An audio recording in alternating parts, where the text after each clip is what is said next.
Fights back में मैं पूजा गौर आप सबका स्वागत करती हूँ।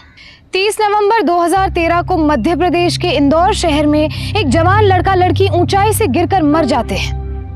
आखिर इनकी मौत के पीछे का राज क्या था? क्या ये दोनों प्रेमी थे? क्या उन्होंने आत्महत्या की थी या उन्हें मारा गया था? इस मौत के पीछे की सच्चाई जानने के लिए हमें बीते वक्त में जाना पड़ेगा।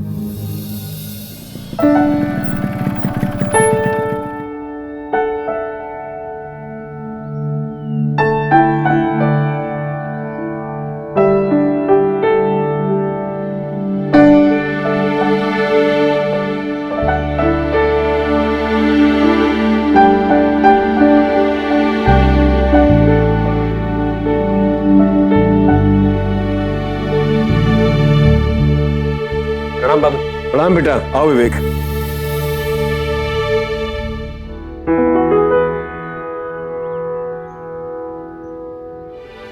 नमस्ते माँ जी। नमस्ते बेटा, जीते रहो।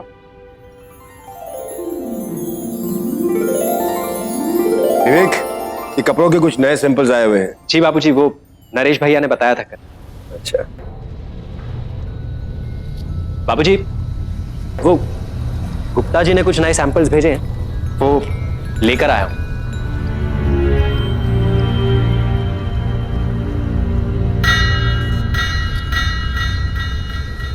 माँ जी, मैं आई जरा। ये भी लीजिए ना, कचरा फेंक दे इसको।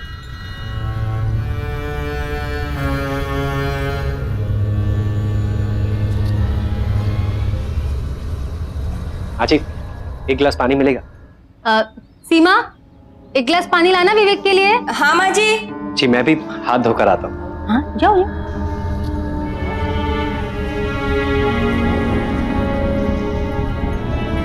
तो क्या इरादे हैं? इरादे ठीक है, याद रखना ठीक शाम 5 बजे। डन।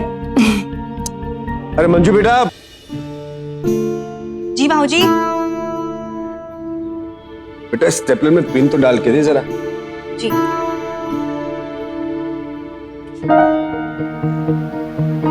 क्या बोला उसने? शाम को 5 बजे। ठीक है, उसको हाँ बोल दो।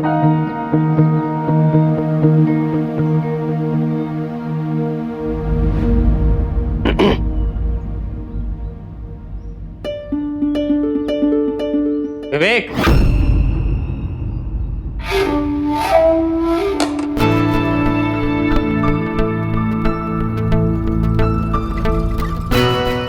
तुझे मैंने दुकान पे बुलाया था ना? यहाँ क्या कर रहा है? जी भैया, वो सैंपल्स आज शाम तक शर्मा जी का ऑर्डर कंप्लीट करके देना है। मैं जा रहा हूँ माल लेने, तू जा दुकान पे। लेकिन भैया आज शाम को तो मुझे जरूरी काम है। तो दुकान कौन संभालेगा? भैया वो माँ जी को लेकर जाना था। नरेश, मैं एक काम करता हूँ, ये सारे सैंपल्स तैयार करके खुद ही शाम को शॉप पे पहुंच जाता हूँ। ठीक है? खड़ा गया जा जा।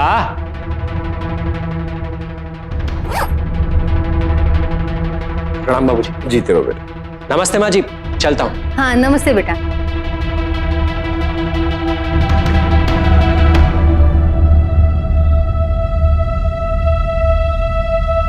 बाबूजी बहुत सर चढ़ा रखा है अपने इस लड़के को। अरे बेटा मेहनती भी तो है। अरे बाबूजी,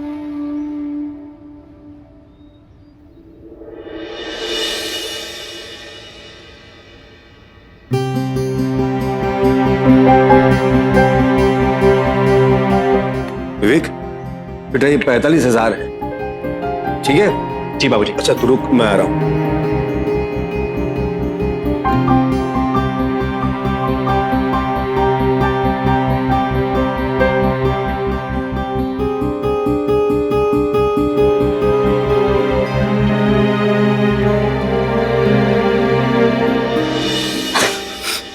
पानी।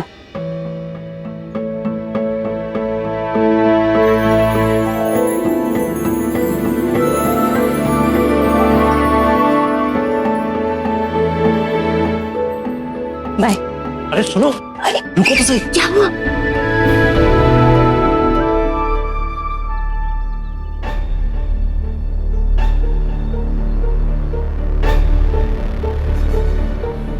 ये हमारी तरफ से।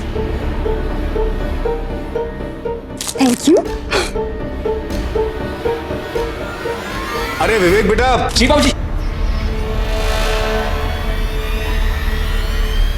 सुन जरा, तू जिस क्लाइंट को मिलने जा रहा है उसे नए सैंपल्स दिखाना। जी बाबूजी। ठीक है? हाँ, अच्छी तरह डील करना उनके साथ। जी बाबूजी। हाँ, जी तरह। चल।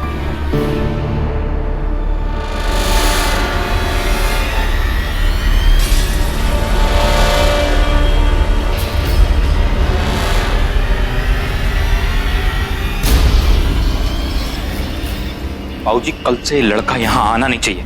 क्यों, क्या हुआ? क्या हुआ ये आपको सीमा बताएगी। सीमा! नरेश! सीमा!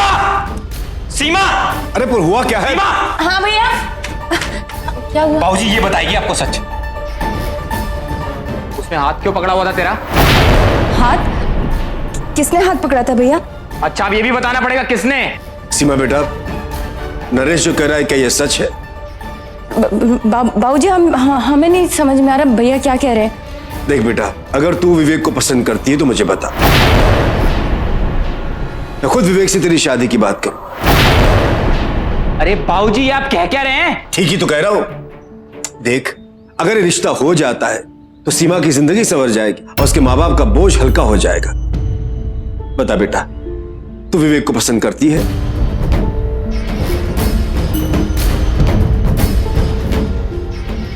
बाबूजी देखिए, ऐसा कुछ भी नहीं है जैसा आप सोच रहे अरे हैं। बाबूजी, आप समझ नहीं रहे, मैंने अपनी आंखों से देखा है। उसने तू चुप कर। बता बेटा। बाबूजी, मैं सच कह रही हूँ, जैसा आप सोच रहे हैं वैसा कुछ भी नहीं है। देखिए कितना घबरा गई है ये। मैं पीछे खड़ी थी, उसका पैर फिसल गया और विवेक ने इसको थाम लिया और तभी भैया ने देख लिया और वो गलत सोचने लगे। हाँ बाबूजी, मंजू दी बिल्कुल ठीक कह रही है, ऐसा ही हुआ था। ठीक है, चलो। तू भी ना नरेश, कभी कभी राय का पहाड़ बना देता है।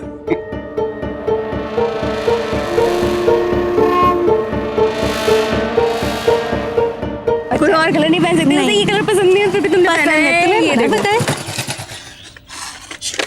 हेलो जी। Hello, how are you? I am good.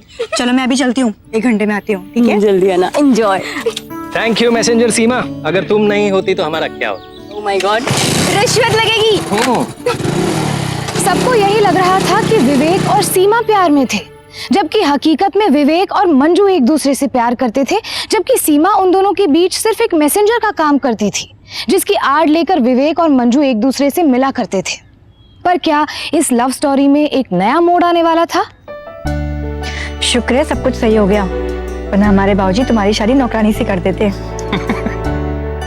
वैसे भी तुम्हारे बाबूजी ना 2-3 बार घुमा फिरा के पूछ चुके हैं सीमा से शादी के बारे में। लेकिन अगर देखा जाए तो सीमा भी बुरी नहीं है ना शादी की। I mean, खूबसूरत है, लंबी है, गोरी है, सब। जो मैं तुमसे बात नहीं कर रही। अरे मंजू, मंजू मेरी बात सुनो। अरे अरे मंजू, क्या हुआ? तुम तो नाराज हो गई। मैं यहाँ परेशान हूँ, तुम मजाक सोच रहे हैं। देख लेना, बाबूजी हमारी शादी किसी और से करवा देंगे और तुम करते रहना शादी अपनी नौकरानी से। अरे मेरी प्रिंसेस, जब हमें मालकिन पसंद है तो हम नौकरानी से क्यों शादी करेंगे? और अगर ऐसा कुछ हुआ ना तो कसम खा के कहते हैं हम तुम्हें उठा कर ले जाएंगे। भरोसा है ना मुझ पर? तभी तो आपके साथ हूँ। तो फिर ठीक है, चलो देखते हैं तुम्हारा वजन कितना है। 54। विवेक और मंजू एक दूसरे में इस कदर खोए हुए थे कि उन्हें प्यार के सिवाय और कुछ नजर नहीं आ रहा था। लेकिन छुप छुप कर परवान चढ़ रहे इस प्यार का अंजाम आखिर क्या होने वाला था?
चल मेरे साथ, आज बताता हूँ तुझे जो तूने आज काम किया है ना। अभी छोड़। क्या कर रही है तू? अरे क्यों इसे खींचे इस तरीके से? हमारी बेटी जैसी है ये। अरे जब अपने घर की बेटी अपनी नहीं रही तो इस पराई से क्या उम्मीद कर रही हो आप? नहीं माँ जी, मैंने कुछ भी नहीं किया। भैया मैं सच कह रही हूँ, मैंने कुछ नहीं किया। अरे हमारे घर की इज्जत मेरी बहन बाहर हमें नीलाम कर रही है और इन नमक हराम साथ दे रही है उसका। क्या कह रहे तू? नहीं माँ जी, मैं सच कह रही हूँ, मैंने कुछ भी नहीं किया भैया। आप अरे तूने जिस घर में खाया उसी से गद्दारी की। चल आज नहीं छोड़ूंगा तुझे, चल आज तू मेरे साथ। आज नहीं छोड़ूंगा तुझे, चल। माँ जी,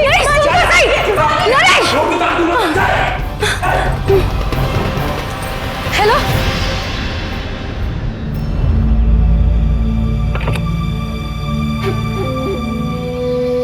माँ, आपने दरवाजा खोला, वो सीमा कहाँ पे है? तेरे कमरे में। सीमा? सीमा? मंजू,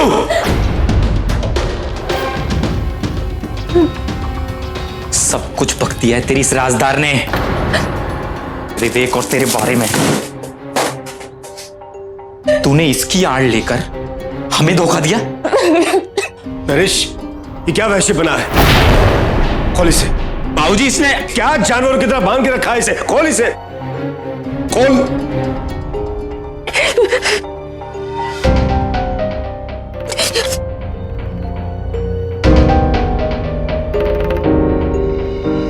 ये हमारी बेटी है, ये हमारे घर की इज्जत है। बाबूजी आप समझ नहीं रहे, इस लड़की ने हमें धोखा दिया। वो चुप करेगा, मैं बात कर रहा हूं ना इससे। हो सकता है कि विवेक ने इसे बहका दिया हो, लेकिन मेरी बेटी कभी कोई गलत काम नहीं कर सकती। बता बेटा, तूने कुछ गलत तो नहीं किया ना?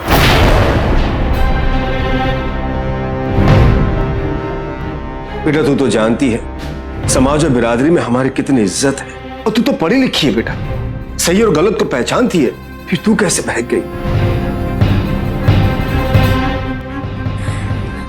बाबूजी, मैं विवेक से प्यार करती हूँ।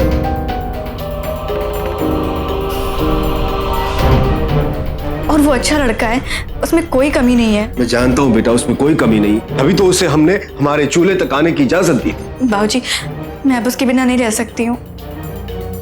ये रिश्ता नहीं हो सकता बाबूजी। हम बिरादरी में, समाज में, रिश्तेदारी में क्या शक्ल दिखाएंगे? अरे वो किस बिरादरी का है, हम किस बिरादरी के हैं? तेरा भी सीमा की तरह मार मार के वो हाल करूंगा ना, सारा प्यार का भूत उतार दूंगा, समझी? नरेश, खबरदार जो तूने कुछ ऐसा सोचा भी। तो क्या चाहता है, मैं मार डालूं इसे? इन दोनों ने कोई गुनाह नहीं किया। रहा सवाल समाज और बिरादरी का, तो उसका भी हल निकल आएगा, लेकिन उसके लिए मुझे तुम्हारे ताऊजी को मनाना पड़ेगा। अगर वो मान गए तो मेरी बेटी की खुशियों को कोई नहीं रोक पाएगा। मैं आज ही तुम्हारे ताऊजी को बुला लेता हूं।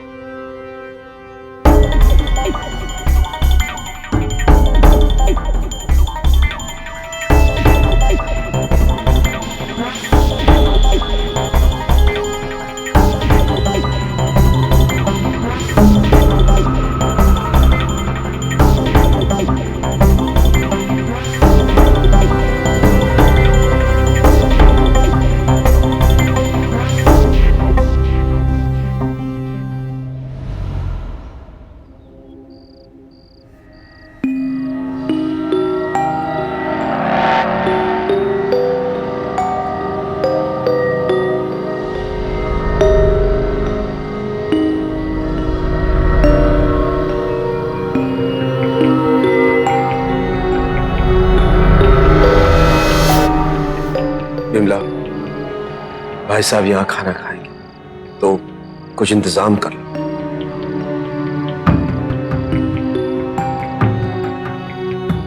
भाई साहब, आप तो जानते हैं कि आजकल समाज में ये सब चल ही रहा है, और विवेक बहुत ही अच्छा लड़का है, हम तो कई सालों से उसे जानते हैं। लो आ गया विवेक। जीते रहो बेटा। विवेक, ये हमारे बड़े भाई साहब हैं, मंजू के ताऊजी।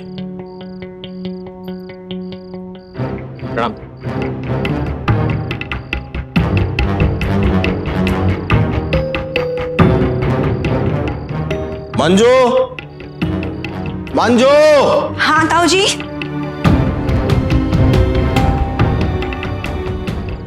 जी ताऊ जी।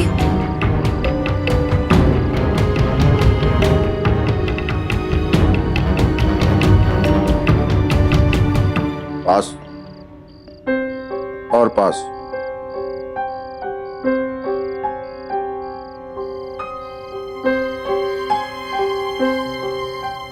हम इस रिश्ते को हाँ नहीं कह सकते।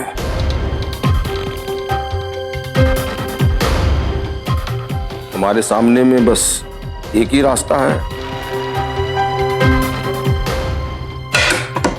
ये रिवॉल्वर उठाओ और मंजू के साथ खुद को मार लो, वरना ये काम आज हम ही को करना होगा। हाँ?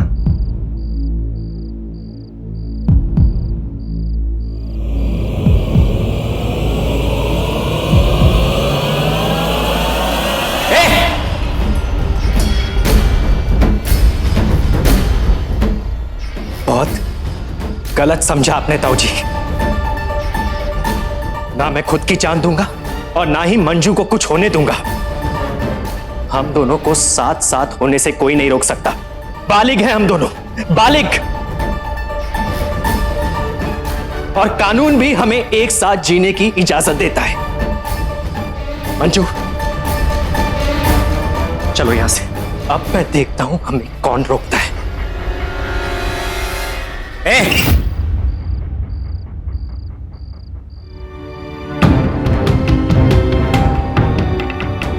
चलाओ चलाओ चलाओ गोली।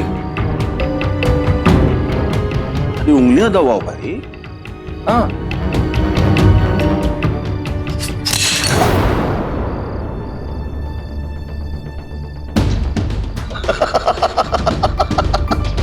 ये बिलाल तुम घबरा क्यों रहे हो? बैठो बैठो।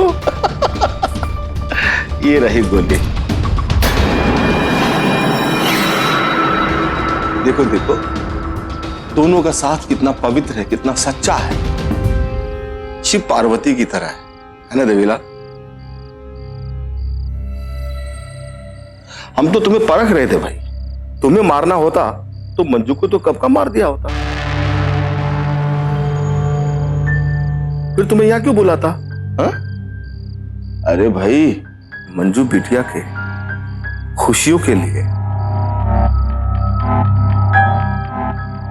मैं इस रिश्ते को मंजूरी देता हूं। Cheers!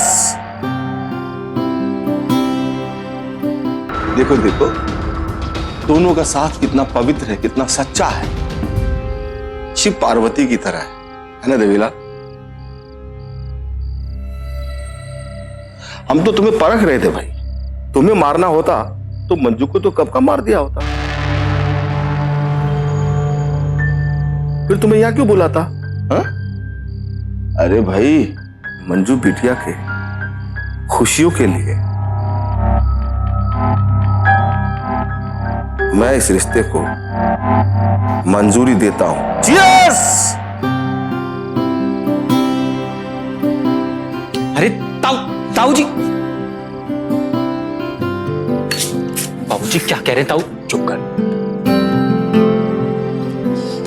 बाबूजी मुझे माफ कर दीजिए, मैंने आपको बहुत गलत समझा।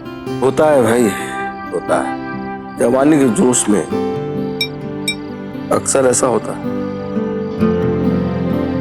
ये देवीलाल है ना, इसने तुम्हारी बहुत तरफदारी की। अब करे क्यों नहीं भाई? हा? बच्चू बिटिया की खुशियां भी तो तुमसे ही जुड़ी है।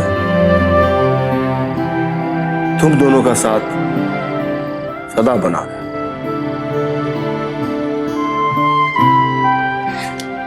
थैंक यू ताऊ जी। खुश रहो, खुश रहो। ताऊ जी, मैं अभी के अभी जाकर एक खबर मेरी माँ को देता हूँ। अरे भाई, हम बेटी वाले, अब तुम दोनों कुछ काम हमारे लिए भी तो छोड़ दो। देखो, हम बहुत जल्द ही तुम्हारी माँ से बात करने आने वाले हैं। और हाँ, इस बात का जिक्र कभी भी कहीं भी किसी से नहीं करना।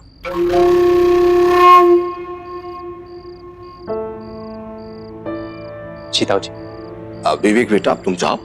मंजू बेटा, विवेक को छोड़कर आओ। हाँ, प्रणाम ताऊ जी। खुश रहो, खुश रहो। बाबूजी जीत रहो।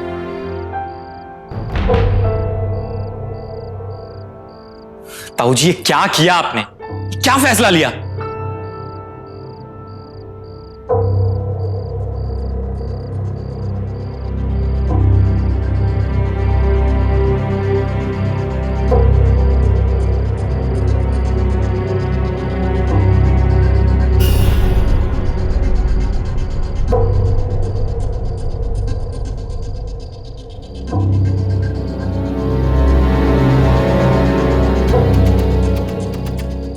मंजू बिटिया के साथ साथ अब सीमा बिटिया को भी लाल जोड़ा पहनाना पड़ेगा।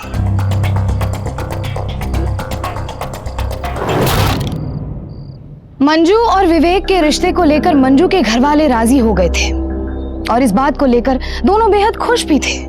लेकिन आखिर कब तक इन दोनों की खुशी बरकरार रहने वाली थी? क्या मंजू और विवेक के रिश्ते को लेकर मंजू के घर वालों की रजामंदी बनावटी थी या फिर सच्ची थी?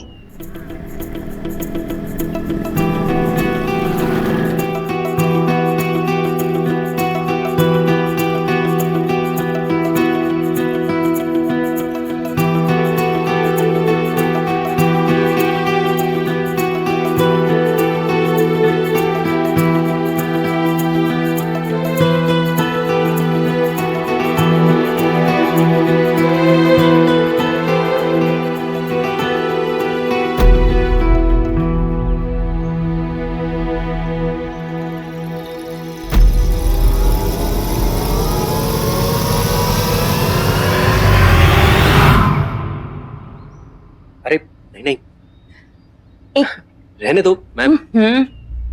अभी बस हो जाए। इतना ज्यादा नहीं है। है भाई, एक सेकंड। मैम हो रहा है ना, अभी अभी हो जाएगा। बस रुक जाओ मैम। अरे मैं कह रही हूँ, मेरी बात सुन। बस बस ठीक है। अच्छा, शर्ट बदल लेना।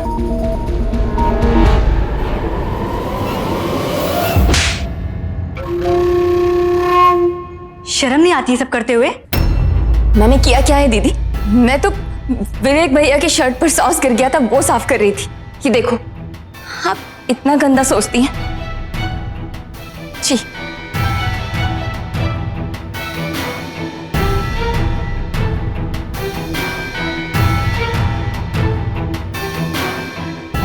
अरे रुक रुक रुक बेटा, रुक रुक बेटा। बहुत गर्मी है, कुछ ठंडा कोल्ड ड्रिंक पी लेते हैं। अच्छा ताऊ जी, मैं लेकर। अरे तू रुक ना, हम लेकर आते हैं। अरे कुछ तो काम हमको करने दे। ए भैया, कुछ ठंडा कोल्ड ड्रिंक है? हाँ है ना। 2 गिलास देना। कितना दें?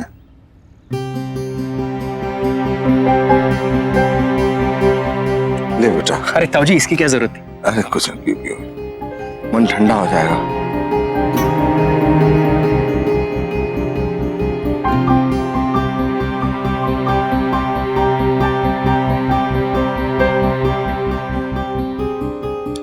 लो भैया, चल बेटा। हाँ, मन एकदम ठंडा हो गया। चल वहां बस डिपो पर हमको उतार देना। जी ताऊ जी।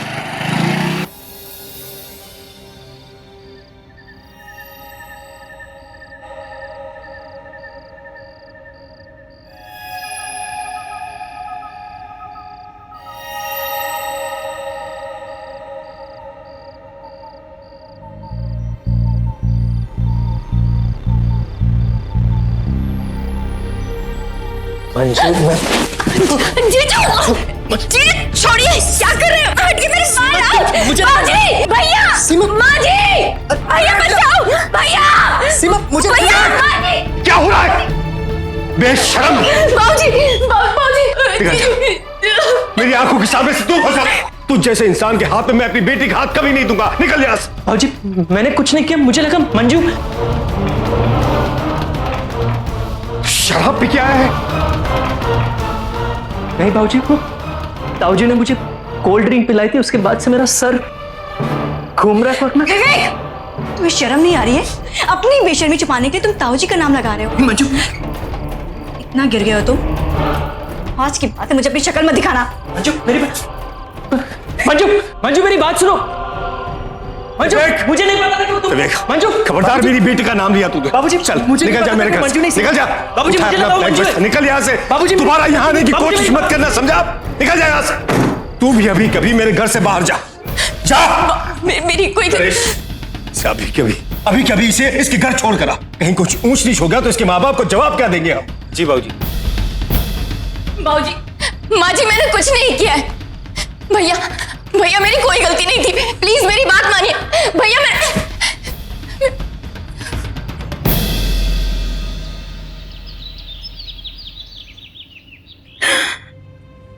मंजू का मोबाइल अब भी नहीं लग रहा है। उसकी सारी सहेलियों से भी पूछताछ कर दी, किसी को कुछ पता नहीं।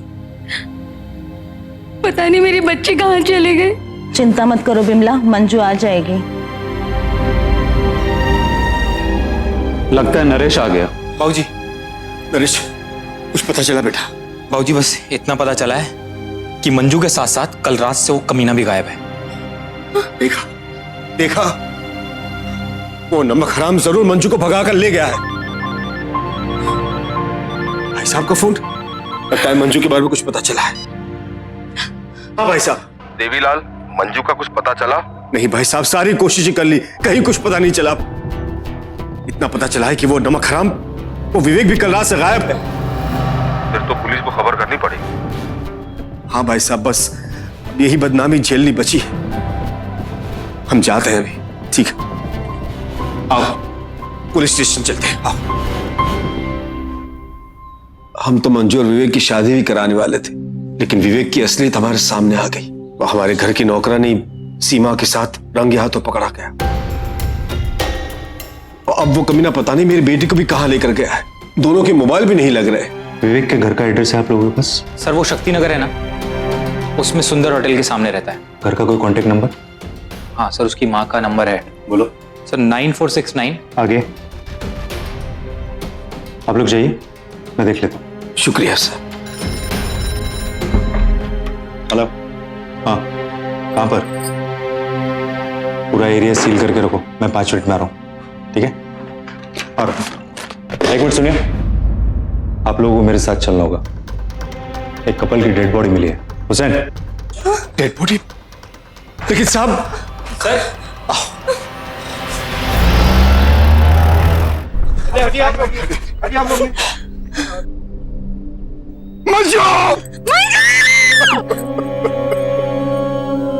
विवेक, मेरे बच्चे, मेरे बच्चे। क्या कर लिया? प्लीज आप हाथ मत लगाइए, प्लीज आप लोग साइड में हो जाइए, थोड़ा साइड में हो जाइए। मेरे बच्चे, ये क्या हो गया विवेक? ये सवाल तो हमें पूछना चाहिए आपसे। हमने विवेक के साथ हमारी मंजू का रिश्ता तय किया था और ये सिला दिया उसने। भाई साहब, मैं उनका रिश्ता क्यों ना होने देती? मैं भला इन दोनों के बीच में क्यों आती? झूठ बोल रही है आप। क्यों झूठ बोलूंगी मैं?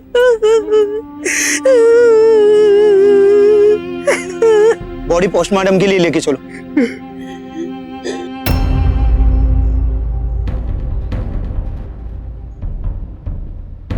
मंजू और विवेक के कॉल डिटेल से यही पता चल रहा है कि दोनों के परिवार वालों को इनके रिश्ते से कोई आपत्ति नहीं थी। तो फिर? लेकिन सर, हादसे वाली रात जब विवेक रंगे हाथों नौकरानी सीमा के साथ पकड़ा गया, तभी मंजू के घर वालों ने रात को ही घर से निकाल लिया। हो सकता है उसे, पर विवेक के उस आखिरी एसएमएस से यह पता चलता है कि हादसे वाली जगह पर विवेक ने मंजू को मिलने के लिए बुलाया और मंजू आई भी, और विवेक ने मंजू को समझाने की कोशिश की होगी, मंजू नहीं मानी होगी, तो विवेक ने गुस्से में आकर मंजू के दुपट्टे से खुद को बांधकर खुदकुशी कर ली होगी। हो सकता है सर, विवेक की मां सुमित्रा देवी के बयान के मुताबिक मंजू और विवेक के रिश्ते के बारे में उसको कुछ भी पता नहीं। हो सकता है, जिस वजह से उसने अपने परिवार वाले से सारी बातें छुपा के रखी। पर मंजू को विवेक का कैरेक्टर तो पता होना चाहिए था। उसके बावजूद मंजू विवेक से मिलने गई और खुद जान भी दी उसके साथ। ये कैसे हो सकता है? इस केस के सारे सबूत खुदकुशी की तरफ इशारा करते हैं सर। खुदकुशी।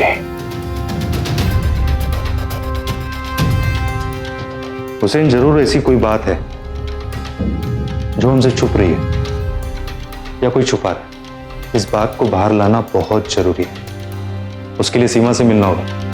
बुलाओ उसे चौकी में। नमस्ते साहब। सीमा तुम्हारी बेटी है? जी साहब। कहाँ है? साथ क्यों नहीं लाए उसे? साहब सीमा यहाँ नहीं है, वो तो देवीलाल जी के घर पर है। और देवीलाल जी का ये कहना है कि 2 दिन पहले वो तुम्हारे घर आ चुकी है। कहाँ है वो? हाँ सही बात है साहब, नरेश भैया 2 दिन पहले आए थे, उसको यहाँ छोड़कर गए थे, लेकिन थोड़ा टाइम रुक के फिर वो चली गई वापस। कहाँ चली गई? देवीलाल जी के घर साहब। मगर आप इतना पूछताछ क्यों कर रहे हैं साहब? देवीलाल जी की बेटी मंजू ने उनके यहाँ काम करने वाले विवेक के साथ आत्महत्या कर ली है। पता है आपको? आत्महत्या? हे राम। आपकी बेटी सीमा ने कभी मंजू और विवेक के बारे में आपको बताया? कुछ भी बात जो याद आ रही हो? जी नहीं साहब, लेकिन हमारी बेटी अगर देवीलाल जी के घर नहीं है तो कहाँ चली गई साहब?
नरेश बेटा देख, तेरी शादी के लिए फोटोज लाई हूं। तुझे इसमें से जो पसंद है मुझे बता, एक बार देख तो ले। माँ, तुम्हें जो करना है ना करो। नरेश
इतनी रात को ताऊजी का फोन।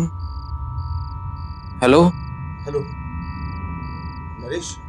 हाँ ताऊजी। वो लड़की मेरे हाथ के निकल गई है। ताऊजी आप चिंता मत कीजिए, भाग के जाएगी कहाँ? मैं आता हूँ।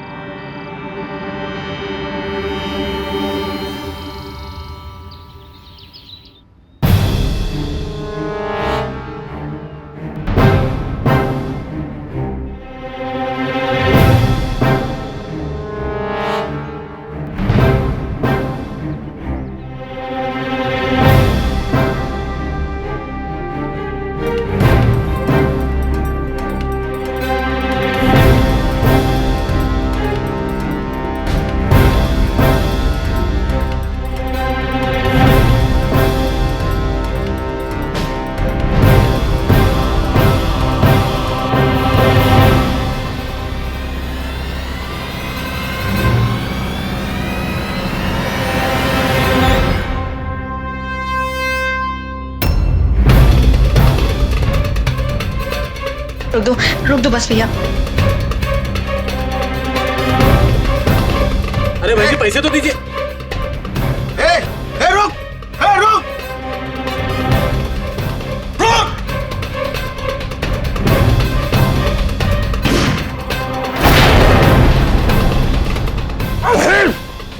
बहुत दौड़ा है तूने।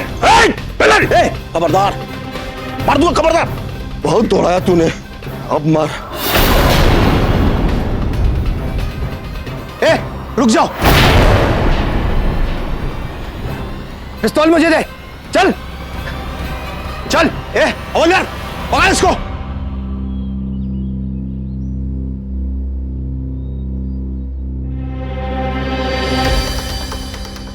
किसी से घबराने की जरूरत नहीं है, बोलिए।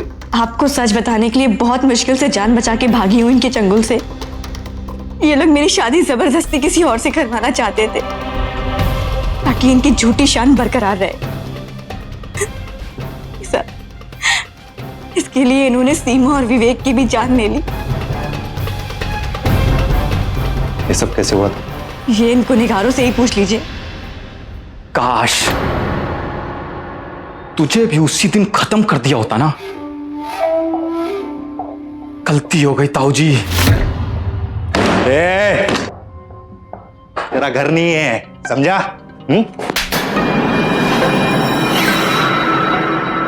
आवाज नीचे। अब तू पूरी कहानी बताएगा या तेरी कहानी मैं बनाऊं? बोल। मुझे पहले लगा कि सीमा और विवेक का कुछ चक्कर है, लेकिन जब सच्चाई खुली तो पता चला कि चक्कर सीमा और विवेक का नहीं, उस नमक हराम पर इसका था।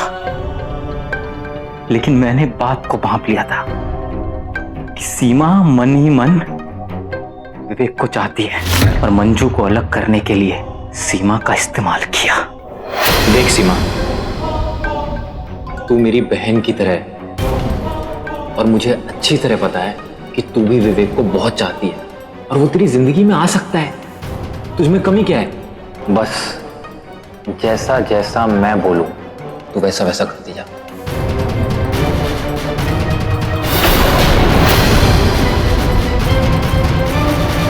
जी हम चाहते थे कि मंजू खुद विवेक से दूर हो जाए, इसीलिए हमने एक आखिरी दांव फेंका था।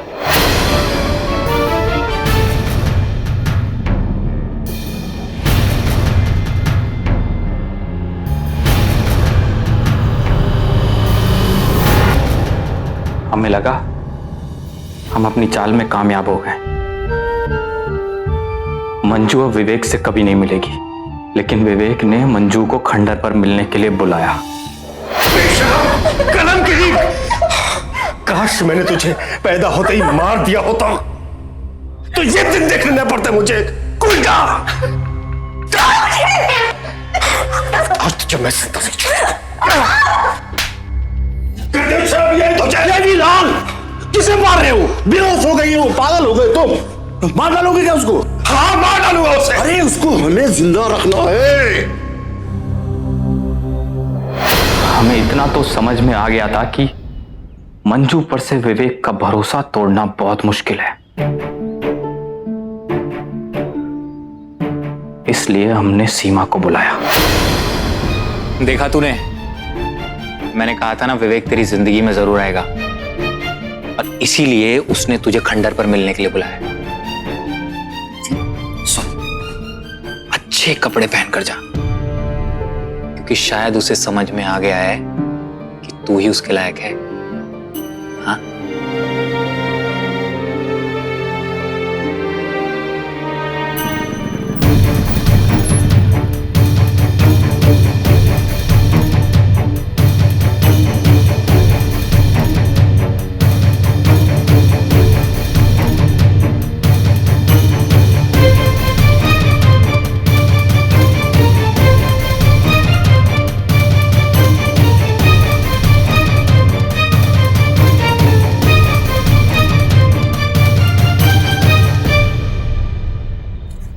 मंजू, मुझे यकीन था कि तुम जरूर आओगी।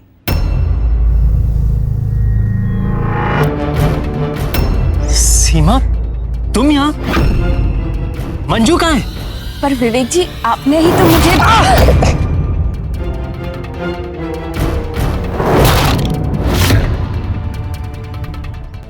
ताऊ जी, आप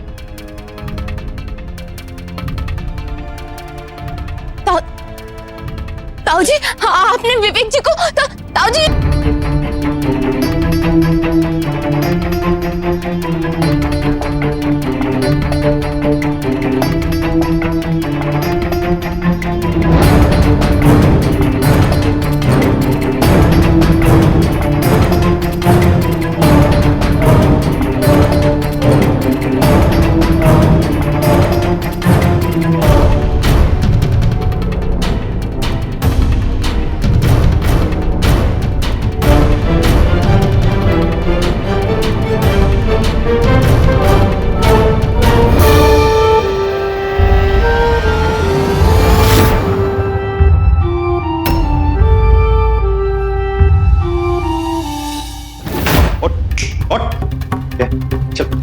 चल लेकर चल इसको। तेरे को अलग से बोलू क्या?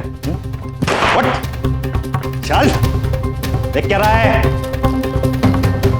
साल 2010 के आंकड़ों के मुताबिक ऑनर किलिंग के मामले में मध्य प्रदेश, उत्तर प्रदेश, पंजाब और राजस्थान में हर साल करीब 900 हत्याएं कर दी जाती है। देश के बाकी हिस्सों में ये आंकड़ा 200 से 300 के बीच का है। बहरहाल ऑनर किलिंग के इस चौंका देने वाले केस में रामजी लाल, देवीलाल और नरेश को विवेक और सीमा की बेरहमी से की गई हत्या और मंजू को टॉर्चर और किडनैप करने के जुर्म में आईपीसी के सेक्शन 302 के तहत 5 साल कठोर कारावास और उम्र कैद की सजा सुनाई गई और मंजू की मां बिमला देवी को गवाहों और सबूतों के अभाव में बरी कर दिया गया। देश के बाकी हिस्सों में यह आंकड़ा 200 से 300 के बीच का है। देश की सर्वोच्च अदालत ने बेरहमी से की जाने वाली इन ऑनर किलिंग्स को रोकने के लिए खाप पंचायतों के खिलाफ सख्त कदम उठाते हुए संबंधित राज्यों को गाइडलाइंस जारी किए हैं ताकि इन हत्याओं पर रोक लगाई जा सके और उन प्रेमी जोड़ों को कानूनी सुरक्षा दी जा सके जिन्हें इन हत्याओं का अपने ही घर परिवार और समाज के लोगों से सबसे ज्यादा डर रहता है। अगर विवेक और मंजू ने पहले ही दिन समझदारी और सावधानी बरतते हुए कानून की मदद ली होती तो शायद गुनहगारों को ये गुनाह करने का मौका ही नहीं मिलता। लेकिन सामाजिक स्तर पर हो रही इस हिंसा को रोकने के लिए पहल हमें ही करनी पड़ेगी। इसलिए जुर्म से समझौता मत कीजिए, उसके खिलाफ आवाज उठाइए। आज के लिए बस इतना ही। फिर होगी आपसे मुलाकात जुर्म से जंग लेती एक और ऐसी सत्य घटना के साथ। तब तक सावधान रहें, सतर्क रहें, सुरक्षित रहें। सावधान इंडिया, इंडिया फाइट्स बैक।